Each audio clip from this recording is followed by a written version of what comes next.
సమయం వృధా చేయకుండా డైరెక్ట్ విషయంలోకి వస్తాను.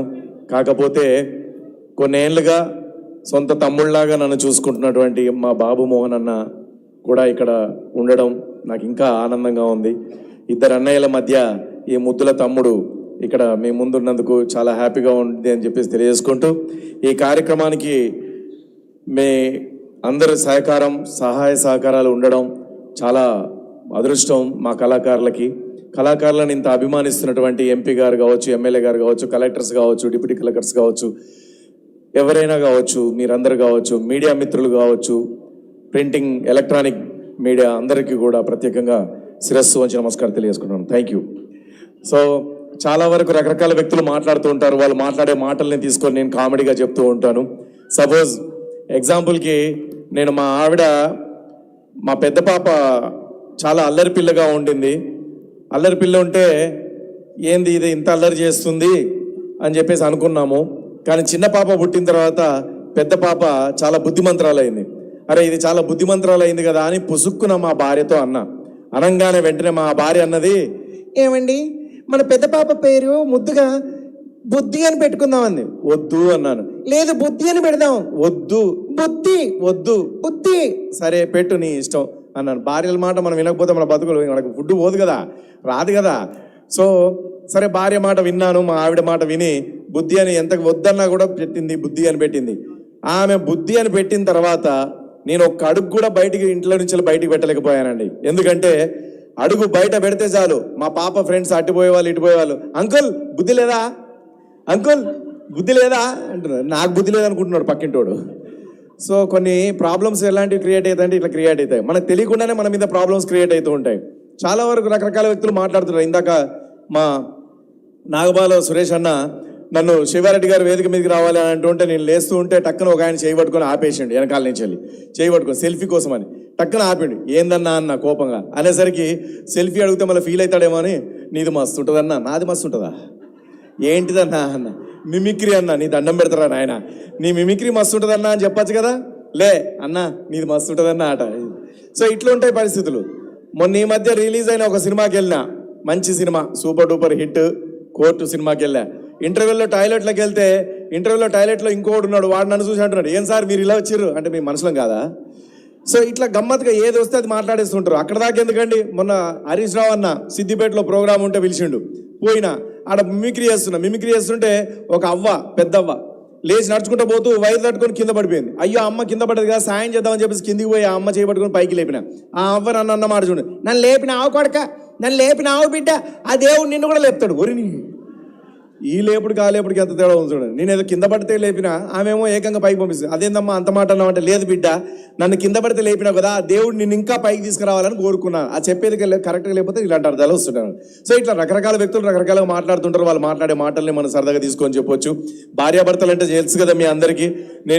నేను మామూలుగా బయటికి వెళ్తూ ఉంటే మా ఆవిడ పిలిచింది, మా భార్య పిలిచింది, ఏమండి ఏందే, ఏం లేదు మన ఇంటికి డోర్లకి కిటికీలకి లావాటి కట్టెన్స్ కొనుక్కరమన్నా, దొడ్డు కట్టెలు కొనుక్కరమన్నా. ఎందుకే దొడ్డు కట్టెలు? ఆ ఎదురింటి నాగబాల సురేష్ గారు ఎప్పుడు చూడు ఇటే చూస్తున్నాడు. ఓ స్పీచ్ మోహమా, ఆయనకి నీ ఫేస్ కనబడక కానీ ఒకసారి నీ ఫేస్ చూపించు, ఆయనే కొనుక్కుంటాడు కట్టెలు అని చెప్పా.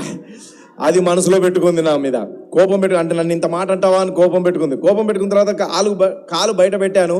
మా కాలనీలో పిచ్చి కుక్కలు గజ్జి కుక్కలు ఎక్కువ తిరుగుతున్నాయని చెప్పేసి హైదరాబాద్ మణికొండలో కుక్కలు ఎక్కువ అని చెప్పేసి అంటూ ఉంటాయి అని పేపర్లలో ప్రెస్ మీట్లలో వస్తుంటాయి. సో ఆ కుక్కలు పట్టుకుపోవడానికి వ్యాన్ వచ్చింది, మున్సిపాలిటీ వ్యాన్ వచ్చేసి ఆ కుక్కలన్నింటినీ తీసుకొని పోతూ ఉంటే నేను అన్నాను, ఏమే ఒక చిన్న ఫోన్ కాల్తో చూడు, మున్సిపాలిటీ వాళ్ళు వచ్చేసి పిచ్చి కుక్కలన్నింటినీ వ్యాన్లు వేసుకొని తీసుకెళ్ళిపోతున్నారే. అవునా, ఎందుకైనా మంచి మీరు ఇంట్లోకి రండి. అంటే నీ ఉద్దేశం ఏంటి? అయ్యో రామ నేనేమన్నాను, నువ్వేదో అన్నావు, మనసులో పెట్టుకొని ఏదో అన్నావు. నేనేమీ అనలేదండి. ఎప్పుడు చూడండి నన్ను చంపుకు తింటుంటారు. ఆ ఎదురింటి స్వాతిని చూడండి, వాళ్ళ ఆయన పువ్వుల్లో పెట్టి చూసుకుంటాడంట. మీరు ఉన్నారు ఎందుకు ఎప్పుడు నా మీద చిరుబుర్లు ఆడుతుంటారు ఏంటి? ఆ ఎదురింటి స్వాతిని వాళ్ళ ఆయన పువ్వుల్లో పెట్టి చూసుకుంటాడంట. మీరు ఉన్నారు ఏం చూసుకుంటున్నారు? ఓ స్పిచ్ మోహ, వాళ్ళ ఆయన పూల వ్యాపారమే, పొద్దంతా పూలు అమ్ముకుంటాడు, సాయంత్రం మిగిలిన పూలు తీసుకొచ్చి పెట్టి చూసుకుంటుంటాడు. నాది కారప్పొడి వ్యాపారం, తెమ్మంటావా? అమ్మ వద్దు, ఎందుకు మంట, అది మాట్లాడితే నాకు మంట ఎలా. సో ఈ విధంగా భార్యాభర్తలు మాట్లాడుకునే మాటలను కూడా మనం సరదాగా తీసుకొని చెప్పవచ్చు. అదేవిధంగా ఈరోజు సాయి కుమార్ గారు, dialogue king hero Sai Kumar గారు, మంచి మనసు, మానవత్వం, ఫ్రెండ్షిప్ విలువలు తెలిసినటువంటి వ్యక్తి. అలాంటి వ్యక్తికి సన్మానం జరుగుతున్న సందర్భంగా ఈ కొమరం భీం జాతీయ పురస్కార అవార్డు ఇస్తున్న సందర్భంగా మెగాస్టార్ చిరంజీవి గారు కానీ, నందమూరి తారక రామారావు గారు కానీ, లేకపోతే వైఎస్ రాజశేఖర్ గారు కానీ పైనుంచి ఆశీర్వదిస్తే ఎలా ఆశీర్వదిస్తారు? ముందుగా పైనుంచి ఆశీర్వదిస్తుంది ఎన్టీ రామారావు గారు, ఆయనకు ఇష్టమైనటువంటి ఎన్టీ రామారావు గారు, వైఎస్ రాజశేఖర్ గారు. ముందుగా రాజశేఖర రెడ్డి గారు, నమస్తే చెల్లెమ్మ, నమస్తే అక్కయ్య, నమస్తే బాబు, నమస్తే నమస్తే. ఈరోజు కొమరం భీం జాతీయ పురస్కార అవార్డు అందుకుంటున్నటువంటి డైలాగ్ కింగ్ సాయి కుమార్ గారికి శుభాకాంక్షలు తెలియజేసుకుంటూ, నేను ఎక్కడున్నా ఆయనకి నా దీవెనలు నిండుగా ఉంటాయని చెప్పేసి తెలియజేసుకుంటూ ఉన్నాను. నమస్తే చెల్లమ్మ, నమస్తే అక్కయ్య, నమస్తే బాబు, నమస్తే నమస్తే నమస్తే. ఈ విధంగా వైఎస్ రాజశేఖర్ గారు మాట్లాడే విధానం తీసుకొని చెప్పొచ్చు. మీరు చప్పట్లు కూడా కొట్టొచ్చు, దానికేం నేను అభ్యంతరం పెట్టను, దానికేం ట్యాక్స్ కట్టరు. ఇక్కడ పోలీసు వాళ్ళు ఏం చప్పలు కొడితే అరెస్ట్ చేయడానికి రాలేదు, మీరు చప్పలు కొడితే ఎట్లా కొడతారా అని చూడడానికి వచ్చారు వాళ్ళు, అంతే. Okay right. ఇప్పుడు అదే నందమూరి తారక రామారావు గారు అయితే, నా తెలుగింటి అన్నదమ్ములకు, నా తెలుగింటి ఆడపడుచులకు శతకోటి వందనాలు తెలియజేసుకుంటున్నాను. ఏ దేశమేగినా ఎందుకు ఆలడినా పొగడనే నీ తల్లి భూమి భారతిని అన్నట్టుగా ఈరోజు కొమరం భీం గిరిజనుల నాయకుడు, మనకు ఎంతో అందదండలు ఉండేటువంటి, ఆయన ప్రాణ త్యాగం చేసినటువంటి కొమరం భీం అవార్డు అందుకుంటున్న నా తమ్ముడు సాయి కుమార్ గారికి కోటి శుభాకాంక్షలు తెలియజేసుకుంటున్నాను. ఈ విధంగా ఎన్టీ రామారావు గారు. అదే మెగాస్టార్ చిరంజీవి గారు వచ్చి మాట్లాడితే ఆయన ఎలా మాట్లాడతారు?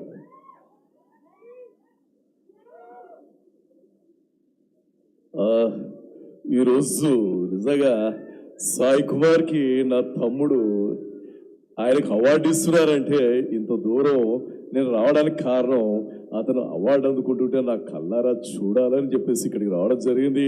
అదేవిధంగా ఇంకో తమ్ముడు జగన్ కూడా వచ్చాడు. మా అందరికీ ఇన్స్పిరేషన్ కమెడియన్ బాబు మోహన్ గారు కూడా రావడం, ఇంకా మిగతా పెద్దలందరూ కూడా వేదిక మీద ఉన్నారు. వాళ్ళందరూ చూస్తుంటే నిజంగా అసలు నాతో పాటు రామ్ చరణ్ కూడా తీసుకొస్తే బాగుండు అనిపించింది. ఏదేమైనా తప్పకుండా నాగబాల సురేష్ గారు పిలిస్తే రారనుకున్నారా, లేదనుకున్నారా?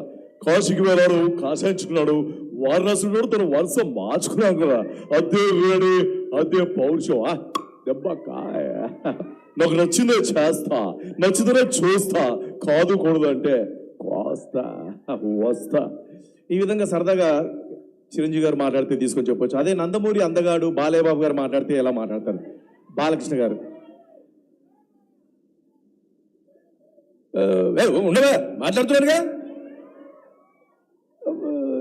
ఈరోజు భారత కల్చరల్ అకాడమీ వారు ఆదివాసీ సాంస్కృతిక పరిషత్ ఓం సాయి తేజ ఆర్ట్స్ సంయుక్త నిర్వహణలో కొమరం భీం జాతీయ పురస్కార ప్రదానము 2001-24 డైలాగ్ కింగ్ మోహన్ బాబు మోహన్ గారు సాయి కుమార్ గారు వారికి ఇస్తున్నటువంటి అవార్డులకి సందర్భంగా ప్రతి ఒక్కరికి కూడా మనస్ఫూర్తిగా కృతజ్ఞత తెలియజేసుకుంటూ, అలాగే విచ్చేసినటువంటి నా నందమూరి అభిమానులకు, సినీ అభిమానులకు, సాయి కుమార్ గారి అభిమానులకు, బాబు మోహన్ గారి అభిమానులకి ప్రత్యేకంగా ధన్యవాదాలు తెలియజేసుకుంటూ, ఎత్ర నాచంతే తత్ర పూజంతే అన్నట్టుగా యథా నాస్తి తదా దుర్భిక్షం, ఎత్ర బుల్బిల్ సిద్ధ రాయ అమర శుక్లం భరతరం విష్ణు శశివర్ణం చతుర్భుజం ఏదో నాస్తి తదా దుర్భిక్షం అన్నట్టుగా ఎక్కడైతే ఆడదాన్ని పూజిస్తారో అక్కడ మరి అన్నట్టుగా ఈ ఊర్లో ఇద్దరు నాన్నగారు కూడా ఆ రోజుల్లో చాలా చక్కటి సాంప్రదాయాలతో చక్కగా కొమరం భీం అవార్డు అందుకోవడం అనేది అది పూర్వజుల సుకృతం అని చెప్పేసి తెలియజేసుకుంటూ సెలవు తీసుకుంటాను. Thank you. ఈ విధంగా థ్యాంక్ యూ. బాలయ్య బాబు గారు మామూలుగా మాట్లాడితే ఇలా ఉంటుంది, అదే డైలాగ్ చెప్పమంటే అది ఇంకా దానికి గ్యాప్లు ఉండవు అనమాట. ఓన్లీ మామూలుగా స్పీచ్ ఇచ్చినప్పుడే గ్యాప్లు ఉంటాయి, డైలాగ్ చెప్తే మాత్రం గ్యాప్లు ఉండవు. డైలాగ్ చెప్పమని ఒక అభిమాని అడిగారు, అప్పుడు డైలాగ్ ఎలా చెప్తున్నాడు చూడండి. చూడు, ఒకవైపే చూడు, రెండో వైపు చూడాలనుకోకు, మాడిపోతావు. మా ఊరుకొచ్చి మా ఏరియాకొచ్చి మమ్మల్ని బెదిరిస్తారా? ఊరు మారితే తినే ఫుడ్ మారుతుంది, పడుకునే బెడ్ మారుతుంది, కానీ ఒంట్లో ఉన్న బ్లడ్ మారుతున్నా బ్లడీ ఫుల్ అన్నా. 2 బాల్కనీ టికెట్లు కావాలి, క్యారే అవులే. సింహాన్ని చెప్పాలంటే ట్రైనింగ్ తెలిసి ఉండాలి, నన్ను చెప్పాలంటే టైమింగ్ తెలిసి ఉండాలి. నువ్వంటే కుంభకోణాలు భయం, నేనంటే 2 రాష్ట్రాల ప్రాణం. దమ్మిడి అని నీ అబ్బ. ఫ్లూటు జింక ముందు పోదు, సాయి కుమార్ ముందు కాదు. దమ్మిడి అని నీ అబ్బ. ఎంతో మందికి అవార్డులు వస్తుంటాయి, పోతూ ఉంటాయి. ఈ award is different, both are not same. కాలు దువ్వే నంది ముందు రంగులు మార్చే పంది కారు కూతలు కూస్తే కపాలం పగిలిపోద్ది. శ్రీను గారు మీ నాన్నగారు బాగున్నారనడానికి, శ్రీను గారు మీ అమ్మ మొగుడు బాగున్నారనడానికి వ్యత్యాసం ఉందా? మీ కొడక్క కొట్టండి చప్పట్లు. ఈ విధంగా బాలయ్య బాబు గారు మాట్లాడే విధానాన్ని తీసుకోండి సార్. ప్రకాష్ రాజ్ గారు ఈరోజు కొమరం భీమ్ అవార్డు అందుకుంటున్నటువంటి ఆ సాయి కుమార్ గారిని చూస్తుంటే చాలా ఆనందంగా ఉంది. నేను అసలు మోనార్క్ని, నన్నెవరు మోసం చేయలేదు. That is Prakash Raj. ఎలా సాయి, కంగ్రాచులేషన్స్. ఈ విధంగా మామూలుగా మోహన్ బాబు గారు అనుకోండి, కరుస్తే నరికిస్తా. ఎన్ని అవార్డులు వచ్చాయని కాదు, కొమరం అవార్డు వచ్చిందా లేదా అనేది ఓన్లీ వన్స్ ఫసక్. ఈ విధంగా మోహన్ బాబు గారు ఇలా చెప్పుకుంటూ పోతే చాలా మంది. సరే, సమయాన్ని అంతా పవన్ కళ్యాణ్ గారు ఓకే.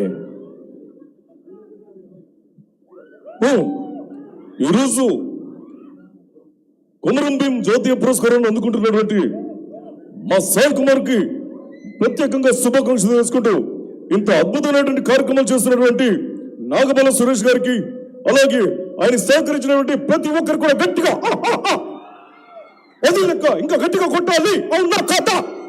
అవునా కాదా? అది లెక్క.